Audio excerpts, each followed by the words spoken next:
Next, we'll see about the zygomatic arch.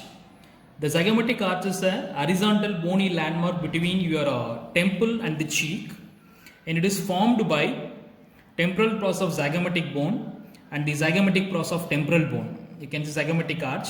So, zygomatic arch lies midway between the temporal fossa and the infratemporal fossa.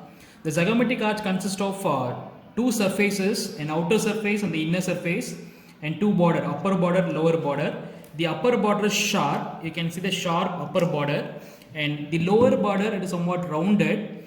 The lower border and the adjoining inner surface, it gives origin to masseter muscle.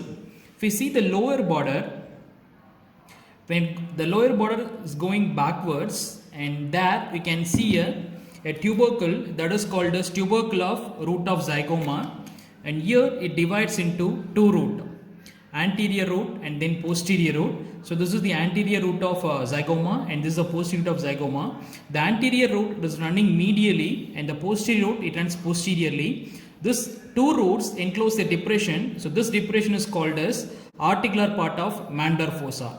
This entire area you can see a depression that is present in the temporal bone, so this is called as mandibular fossa, which will articulate with the mandible to form the temporomandar joint. The mandibular fossa consists of two parts, anterior part and the posterior part. The anterior part is articular and the posterior part is non-articular. The anterior part is formed by the squamous part of temporal bone, and the posterior part is formed by the tympanic plate of temporal bone. Then the next region we are going to cover in the normal laterals is the external acoustic meatus. You can see the external acoustic meatus, which forms the bony part of the external ear. The external acoustic meatus, it consists of roof, anterior wall, posterior wall and the floor.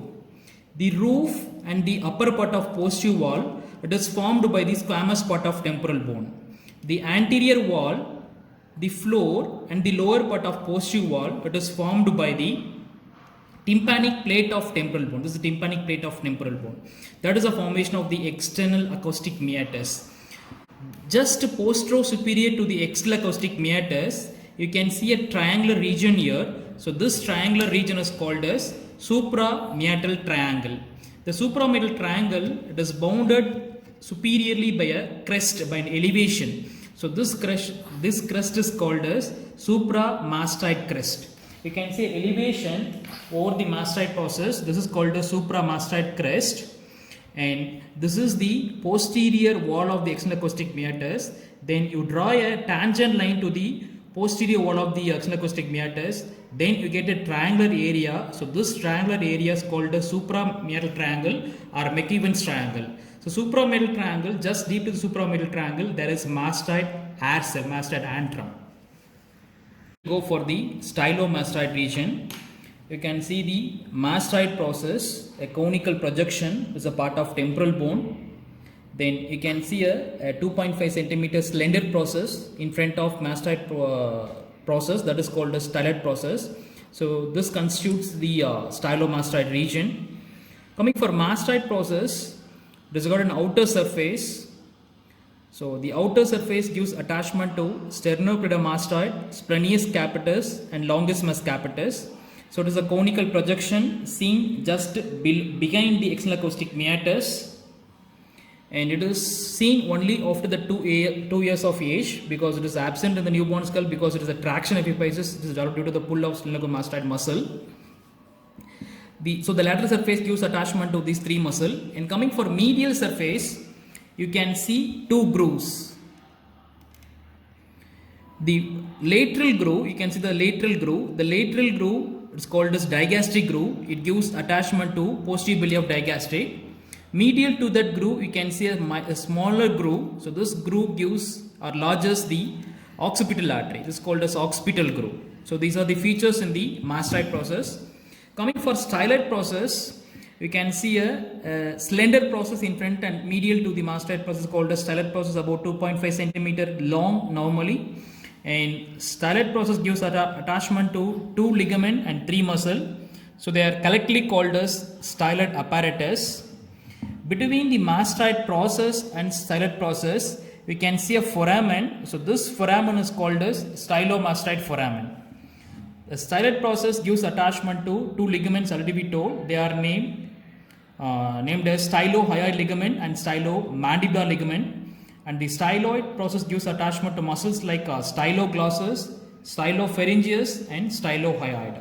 So styloid process together with the ligament and muscles, they are together called as styloid apparatus. Then we'll go see about the infratemporal fossa. You can see the part of normal lateralis just below the zygomatic arch. So this fossa is called as infratemporal fossa. The roof of the infratemporal fossa, the lateral is deficient, and medially you can see the great ring of sphenoid and part of squamous part of temporal bone that forms the roof of the infratemporal fossa. The lateral wall of the infratemporal fossa is formed by the mandible. This is the ramus of the mandible that forms the lateral wall of the infratemporal fossa, and the anterior wall is formed by the maxilla. This is the maxilla that forms the anterior wall of infratemporal fossa, and posteriorly it is open. There is no posterior and there is no floor for the infratemporal fossa. That forms the boundary for the infratemporal fossa. And infratemporal fossa, it communicates with the orbit here through the infraorbital fissure. Then it communicates medially with the pterygopelvic fossa through the pterygomaxillary fissure. And there is a gap between the zygomatic arch and the temporal fossa. So through that gap, it communicates temporal fossa, and this gap will allow the temporalis tendon. And it communicates with the middle cranial fossa through foramen. So one is the foramen ovale. You can see foramen ovale here. Foramen ovale. And there is another foramen, that is foramen spinosum.